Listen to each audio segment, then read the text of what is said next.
Existe una organización llamada Sapien Labs que construyen algo que se llama el Índice Coeficiente de Salud Mental. Ellos miden la salud mental de diferentes países alrededor del mundo y liberaron hace poco el Estado Mental del Mundo del 2023, donde mencionan este gráfico que yo encuentro fascinante por algo positivo y por algo negativo.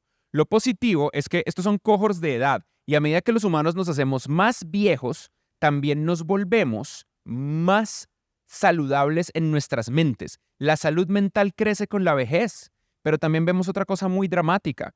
Para los menores de 35 años, durante la pandemia, la salud mental se cayó de una manera espectacular. Antes de la pandemia, la salud mental de una persona entre los 25 y los 34 era equivalente a la salud mental de una persona entre los 45 y 54. Pero después de la pandemia, y en particular para menores de 35, la salud mental se destruyó, se fue en picada y no ha mejorado. Años tras años después de la pandemia, el estado de salud mental de la gente joven no ha mejorado. Parte de ello es que estamos teniendo menos conexión humana física. Por ejemplo, solía ser que la edad promedio masculina para perder la virginidad en el planeta desarrollado era alrededor de los 15 a 16 y hoy en día es alrededor de los 19 a 20 en 10 años. ¿Las cosas irán peor, mejor o igual? Y es que esto es lo que pasa. Queremos un desastre que nos quite el peso de tener que elegir nuestro futuro. Porque si el futuro es terrible, yo no tengo la responsabilidad de hacer ningún cambio por mí, porque lo que viene dentro de 10 años es un abismo. Así que hablemos de cada uno de esos abismos, arrancando por el de la sobrepoblación. El planeta ya no nos aguanta, hay que tener menos hijos, ¿cierto? Resulta que eso es mentira. Alrededor de 1968 paró la tasa de crecimiento de la humanidad. Desde el año 1968, la tasa de crecimiento de la humanidad está en caída libre y en un colapso absoluto. La gran mayoría de la humanidad, de hecho, tiene menos hijos de la gente que se está muriendo. Y sí, eso incluye a América Latina. Y sí, eso incluye a los lugares pobres de América Latina. No estamos excluidos de esto. De hecho, la humanidad va a llegar a su pico máximo en el año 2100. Nosotros no vamos a seguir creciendo como especie y de hecho lo que va a empezar a pasar es que vamos a ser menos humanos y no podemos hacer nada al respecto. Esto simplemente es la tendencia sobre la que estamos sometidos.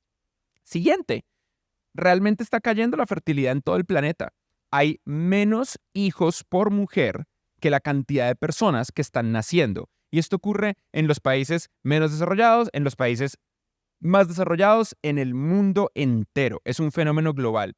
Las ciudades se sentirán más sobrepobladas aunque hayan menos humanos, porque los humanos que crecen en pueblos y en ciudades intermedias, al no encontrar oportunidades porque hay menos gente en esos lugares, van a migrar a las ciudades. Eso es lo que pasa en Japón. Tokio, Osaka y Kioto son un triángulo de megaciudades hiperdensas, donde el resto de la isla de Japón está quedándose subpoblada, cerrando los colegios, cerrando las guarderías, cerrando restaurantes, cerrando otros servicios. Esa es la realidad de lo que está pasando. No es la otra realidad que nosotros creemos. No estamos teniendo hijos y no existe la sobrepoblación. El siguiente punto es el calentamiento global, que es muy real. El calentamiento global es principalmente la acumulación de dióxido de carbono y otros gases que se llaman gases de efecto invernadero que terminan atrapando el calor de la energía solar en nuestro planeta, elevando los índices de calor en todo el planeta y cambiando un montón de dinámicas. Esto hace que los inviernos sean más crueles, que los veranos sean más crueles, que los huracanes sean más fuertes y, por supuesto, nos baja nuestra calidad de vida porque baja nuestra calidad del aire, entre muchos otros problemas. La aviación entera, toda la aviación de carga, la aviación de personas, la aviación privada, es el 1.9% de las emisiones de dióxido de carbono al ambiente. Si hoy en día prohibiéramos el 100% de los aviones, lo que cambiaría en el planeta Tierra es nada. No solamente eso, los aviones privados solamente emiten el 0.2%. El contaminante más grande del planeta es China. No hay un país que contamine más en todo el planeta Tierra que China. Incluso cuando uno calibra el hecho de que muchos países le compran el consumo de contaminación a China y uno considera a China solamente por su consumo interno, siguen siendo el contaminante más grande del planeta. Y también son quienes más están invirtiendo en energías limpias en todo el planeta. En este gráfico ustedes ven que la energía limpia es el principal promotor de crecimiento económico de China en el 2023. Y esto hace que China, que quiere dinero, va a seguir invirtiendo. Ellos son los principales fabricantes de baterías, los principales fabricantes de automóviles eléctricos, los principales fabricantes de energía nuclear, de energía eólica, de paneles solares. Y aquí viene el otro mito, que los automóviles eléctricos no son una buena idea porque contaminan más que los automóviles de combustión interna en ocasiones o que contaminan igual. Esto es un artículo del New York Times que grafica todos los automóviles de combustión interna en gris. Y en el eje X ustedes ven cuánto contaminan comparado con los automóviles eléctricos en naranja. Y ustedes ven cuánto contaminan. El automóvil de combustión interna que menos contamina lo que contamina el automóvil eléctrico más contaminante. Y no hay un grupo de automóviles de combustión interna, automóviles de gasolina, que contaminen menos que los automóviles eléctricos. Los autos eléctricos son espectacularmente efectivos en reducir la emisión de dióxido de carbono al medio ambiente. Y en azulito, ustedes ven cuánto contamina un automóvil eléctrico cuando es fabricado, y en rojo, cuánto contamina un automóvil de combustión interna, o sea, de gasolina, cuando es fabricado. Y aquí ven cómo empieza a crecer a lo largo de los años de producción el automóvil eléctrico versus el automóvil de combustión interna. El automóvil eléctrico en azul va a contaminar una tercera parte de lo que contamina el automóvil de gasolina a lo largo de su vida. ¿Qué es lo que los científicos creen que va a pasar en el año 2100 con el calentamiento global al ritmo que vamos? Esto es lo que va a pasar. No se va a colapsar la civilización. La probabilidad de colapso de la civilización de aquí al 2100 es 0. La probabilidad de que el planeta se vuelva inhabitable es 0. Y la probabilidad de que se extinga la humanidad es 0. Nada de eso va a pasar. El calentamiento global es real y es serio. Y la humanidad está trabajando en ello. Pero no es lo exagerado que la gente dice en los medios y la gente los activistas. Ojo, esto es importante y el activismo es importante, pero hay que hablar con la verdad. La ciencia del clima se mide en décadas, no en años, y en patrones de décadas, no en patrones de años. Quiero acá no decir mentiras también, porque sí es verdad que van a haber problemas. Múltiples ecosistemas se van a ver dañados. Vamos a ver daños en bosques, en selva tropical, en arrecifes de coral, en hábitats de diferentes especies. También está la desigualdad y la pobreza, ¿no? La desigualdad y la pobreza es otro tema interesantísimo del que hay que hablar porque está reduciéndose. Y está reduciéndose rápido. En este gráfico en azul ustedes ven cómo aumenta la cantidad de personas que ganan bastante dinero al día, más de $10 al día, y incluso arriba más de $40 al día, y cómo se reduce de una manera drástica y radical la pobreza extrema, las personas que ganan menos de $1 al día. El trabajo de reducir la pobreza en todo el planeta está siendo muy efectivo, incluyendo los países que tienen la mayor cantidad de pobreza, que son China e India. Es indudable el trabajo que ha hecho China e India para reducir la pobreza extrema, al punto de que China virtualmente erradicó la pobreza extrema de ese país. E India, a pesar de sus problemas de extremo religioso en el lío que tienen del hinduismo versus todas las otras fes, están realmente siendo efectivos en reducir la pobreza extrema. Está funcionando. Y está funcionando en América Latina. Los latinoamericanos odiamos admitir que las cosas se ponen mejor, pero si ustedes piensan cómo era Latinoamérica en los 90 a cómo es hoy, estamos mucho, mucho, mucho, mucho mejor. El índice de desarrollo humano que mide qué tanto está mejorando el acceso a la salud, la vida de alta calidad, el acceso a educación, un estándar de vida decente, ha crecido en todo el planeta y también eso incluye Chile, Argentina, sí, Argentina con todo lo que tiene, incluye Perú, incluye Colombia, sí, Colombia con todo lo que tiene, e incluye a México. Y aunque es verdad que existe una acumulación de la riqueza del top 1%, que es extremadamente preocupante, no solo no pasa en todo el mundo, sino que en todo el planeta, con la excepción de Rusia. Pero es que Rusia es un estado fallido que se lo comieron los oligarcas. Pero sacando a Rusia del gráfico, todos los países desarrollados del mundo tienen unos índices de acumulación de riqueza inferiores a los que se presentaban previo a la Segunda Guerra Mundial.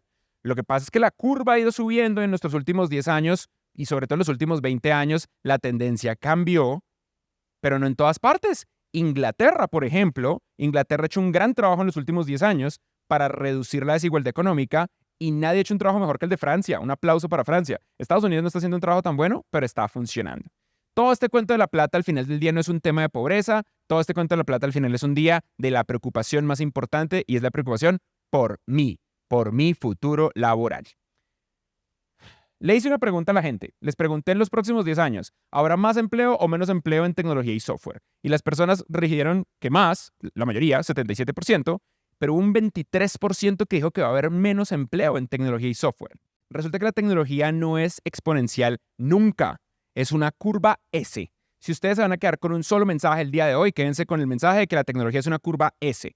¿Qué es una curva S? La tecnología arranca lentamente. Piensen, por ejemplo, en los teléfonos Nokia, en los Sony, en los Motorola, y luego se vuelve exponencial. Piensen en los smartphones, en el iPhone, en Android, en cómo de repente hubo un desarrollo ultra veloz de chips, de pantallas, de cámaras, y luego llegan a un nivel de madurez y llegan a una estabilidad. Si ustedes lo piensan, este supercomputador, que es un ladrillo de vidrio que cargamos en nuestros bolsillos, no ha cambiado mucho en bastantes años ya.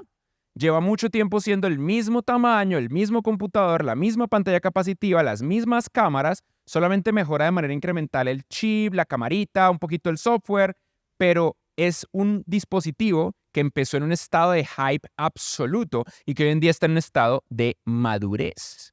Y eso le va a pasar a la inteligencia artificial.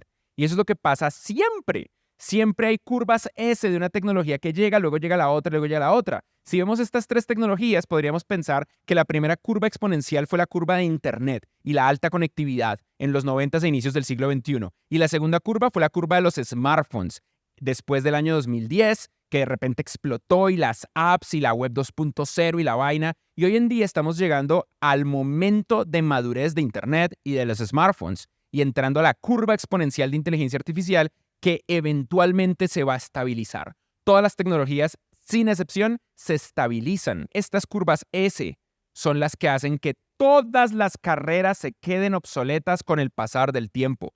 Vemos la curva exponencial del mal sin entender que es una S y constantemente proyectamos nuestra propia inseguridad e incertidumbre como si fuera una excusa de que no tenemos que crecer. ¿Se acuerdan del gráfico que les mostré al inicio? Donde les cuento un dato que es real. 16,000 niños mueren al día en el planeta Tierra el día de hoy. El 4.3% de los niños. Pero resulta que el otro dato es que en el pasado era la mitad. En el pasado, el 50% de los niños, y el pasado es hace un siglo, casi nada. Hace un siglo, 50% de todos los niños morían antes de cumplir 15 años. El nivel de progreso para ir del 50% al 4.4% es brutal, es espectacular. Pero más espectacular es ser conscientes de que el futuro puede ser aún mejor, porque resulta que cuando uno solamente ve los países europeos, en Europa solamente el 0.47% de los niños mueren antes de los 15 años. Lo que significa que existe mucha probabilidad de mejorar. Nosotros sabemos que es posible construir un mundo mejor. Ese progreso es posible.